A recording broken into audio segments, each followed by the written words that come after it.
അപ്പോൾ നമ്മൾ ബീട്രൂട്ട് അച്ചാറാണ് ഉണ്ടാക്കാൻ പോകുന്നത്. അപ്പം 1.5 ബീട്രൂട്ട് എടുത്തിട്ടുണ്ട്. അത് നമ്മൾ വേപ്പിച്ച് വെച്ചതാണിത്, ആവി കയറ്റിയത്. നേരത്തെ നമ്മൾ ഈത്തപ്പഴം സോക്ക് ചെയ്ത് വെച്ചിട്ടുണ്ടായിരുന്നു, കുറച്ചൊരു പദം കിട്ടേണ്ടിയിട്ട് വിനാഗിരിയിലാണ്. Okay okay okay okay. ഇത് മിക്സിയിലിട്ട് അടിക്കണം അല്ലേ? Okay okay okay. ഇതിനപ്പുറം പച്ചമുളക് വെളുത്തുള്ളി എല്ലാം കൂടി അടിക്കും.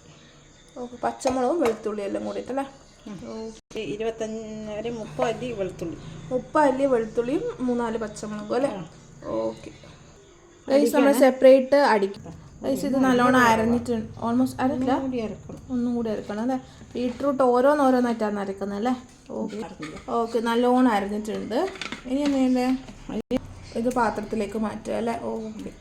അപ്പോൾ ഓരോന്നായിട്ട് ചെയ്യുന്നത് ഇനിയല്ല ഉപ്പരം, ഇനിയെല്ലാം ഒരുമിച്ച് അല്ലേ? ഈത്തപ്പഴം, വെളുത്തുള്ളി, പച്ചമുളക് എല്ലാം ഒന്നിച്ച്. ഓക്കെ. ഈത്തപ്പഴം ഇട്ടു, അതിൽ വെള്ളം സോക്ക് ചെയ്തല്ലേ? വെളുത്തുള്ളി എടുക്കട്ടെ. ഓക്കെ, ഇത്രയും വെളുത്തുള്ളി നമുക്ക് വേണം ഇതിനായിട്ട്. ഓക്കെ ഓക്കെ, വെളുത്തുള്ളി ആയിട്ടുണ്ട്. ഇനി പച്ചമുളക്. ഓക്കെ ഗൈസ്, നമ്മൾ വെളുത്തുള്ളി ഇടുന്നത് മെയിനായിട്ട് നമ്മൾ ഈ ബീട്രൂട്ടിനൊരു പച്ച ചൊയയുണ്ട്, അത് മെയിനായിട്ട് മാറാൻ വേണ്ടിയിട്ടാണ് കേട്ടോ. മെയിനായിട്ട് കുറേ അധികം വെളുത്തുള്ളി നമ്മൾ യൂസ് ചെയ്യുന്നത് ഗൈസ്. അപ്പം നമ്മൾ മേളത്തിൻ്റെ അച്ചാർ പൊടിയാണ് യൂസ് ചെയ്യുന്നത്. പക്ഷെ നല്ല അച്ചാർ പൊടിയായിരുന്നു കേട്ടോ. നമ്മൾ ഇതുവരെ ചെയ്ത അച്ചാറിനൊക്കെ നല്ലൊരു ടേസ്റ്റും അതൊക്കെ കിട്ടുന്നുണ്ട് ഈ പിക്കിൾ പൗഡർ വെച്ചിട്ട്, മേളത്തിൻ്റെ കേട്ടോ. ഗൈസ്, ഒരു 8 പച്ചമുളക് വേണ്ടി വരും. ഇത് നിന്നെ എരിവിനാ? Okay okay. അപ്പം ഇങ്ങനെ നടുക്കനെ മുറിച്ചിട്ടിടണം അല്ലേ? ഓക്കെ ഗൈസ്, ഇത്തിരി കുറച്ച് ചെറുക്ക് ഒഴിക്കുക കേട്ടോ. ചൊറുക്കാന്ന് പറയും, വിനാഗിരി. ഇത് നേരത്തെ തന്നെ നമ്മൾ അരച്ചുകൊണ്ട് റെഡ് കളർ വന്നല്ലേ ബീട്രൂട്ടിന് തന്നെ? ഓക്കെ. അത് ഈത്തപ്പഴം ചേർക്കുന്നുണ്ട്. പിന്നെ ഈത്തപ്പഴത്തിൻ്റെ ഇതും മെയിനായിട്ട് ആ ബീട്രൂട്ടിൻ്റെ അതിൽ തന്നെ നമ്മൾ അരച്ചാണ് മെയിനായിട്ട്. അതെ. പിന്നെ ലേശം ഉപ്പിടണം അല്ലേ നമുക്ക്? ഓക്കെ. സ്പൂൺ എടുത്തുകൊണ്ടാക്കാം ഗൈസ്. അപ്പോൾ നമ്മൾ കുറച്ച് ഉപ്പ് ഇട്ടിട്ടുണ്ട്. ഇത് മെല്ലമായിട്ട് നമുക്ക് ഇളക്കണം. ഓക്കെ.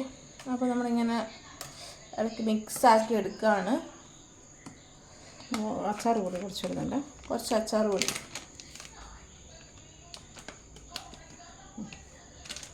ഇനി ഇത് പതുക്കെ ഒന്ന് ഇളക്കിയെടുക്കുക. ഇത് നമ്മൾ പ്ലേറ്റിലാണ് ആക്കിയത്, അതുകൊണ്ട് മെല്ലെ ഇത് ഇളക്കിയെടുക്കാൻ പറ്റും.